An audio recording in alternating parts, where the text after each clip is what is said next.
Hey everybody, this is still quarantine time for our family and for a lot of you, and so I'm hanging out here with our cows who are just lazily eating back here behind me, just hanging out, enjoying the good, beautiful day. Cows, one of the things about them that's interesting is that you've heard the term chew your cud. And chewing your cud it's a little bit gross. It's actually a term for the fact that cows eat grass and whatever they're eating, and they hold it down, and they have different chambers in their stomachs, and then at some point in the day they'll rest, and when they rest they regurgitate some of what they were eating, and it comes back up and they kind of chew it again before it goes back down. But I think this time for us can be likened to a bit of that. We have some time to think about things again, to reconsider some things again, to chew our cud, maybe on some of the things that are really, really important in life that we've been passing over. Some of us are struggling because we can't be near the people that we love the most. Others of us are struggling because we're forced to be very close in proximity physically to those in our families and those that we live with. And we all know what that means. It means that we're forced to be with some of the people that are the hardest people to love in our lives.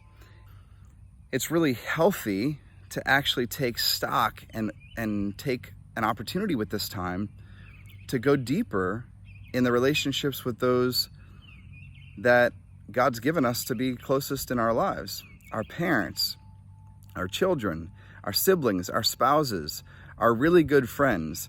And yesterday was the Feast of the Annunciation, right? And there's that line where the angel is speaking to Mary about Elizabeth, who's barren, and says that she's already pregnant in her 6th month. And then he says, "For nothing will be impossible for God."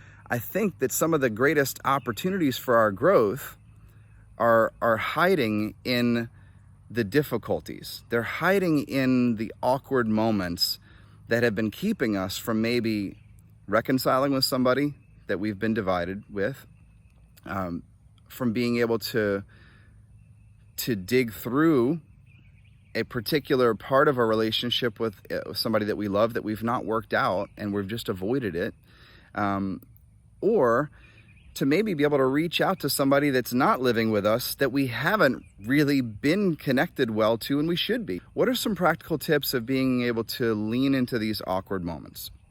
Well, first I would suggest to go ahead and pray, to go ahead and do what Mary did, which is to ponder, and to do that by just putting everything aside and giving some quality time in silence to God. Pull out a journal if you have one and saying, "All right, God, who is it that you want me to look at my relationship with and open the doors to go deeper?" Then be good to go ahead and name the tension that we feel.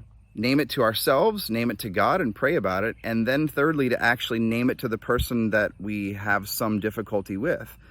And to do so in a very gentle way, in a very sincere, very honest and frank way. It doesn't mean beating around the bush, and it doesn't mean ambushing somebody either. It might be good to be able to say, "Hey, I'd like to talk with you and have a conversation about this part of our relationship, because I really think there's things here that I'd like to work through with you.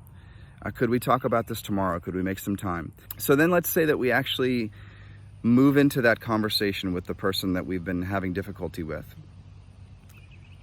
The place that we want to bail, the spot where things get difficult and get awkward, that's the very place that I want to encourage you to pray for the strength to lean in and to stay. You know, awkwardness has kind of become like a cardinal sin in our culture. It's kind of the thing we want to, whenever we feel it, we want to run and we want to go do something else. But the light is right on the other side of that. The oxygen that we've been dying to have if we're asphyxiating is right on the other side of that. The love that we want to taste that we haven't been able to in that relation, it's right on the other side of that difficulty, of that awkwardness, of that feeling of discomfort, of shame, of hurt. Maybe being cooped up with your family is difficult right now. And maybe God wants to break through that. Maybe he wants to have that impossible thing that you've been afraid of or been burying in your life be a place that he brings new freedom. And so I would just want to encourage you to really pray about that. Like, God, what is the opportunity you're inviting me to here? Ask Mary for her help. Ask the saints, your patron saint, your guardian angel. Ask all of them for your help. Phone a friend.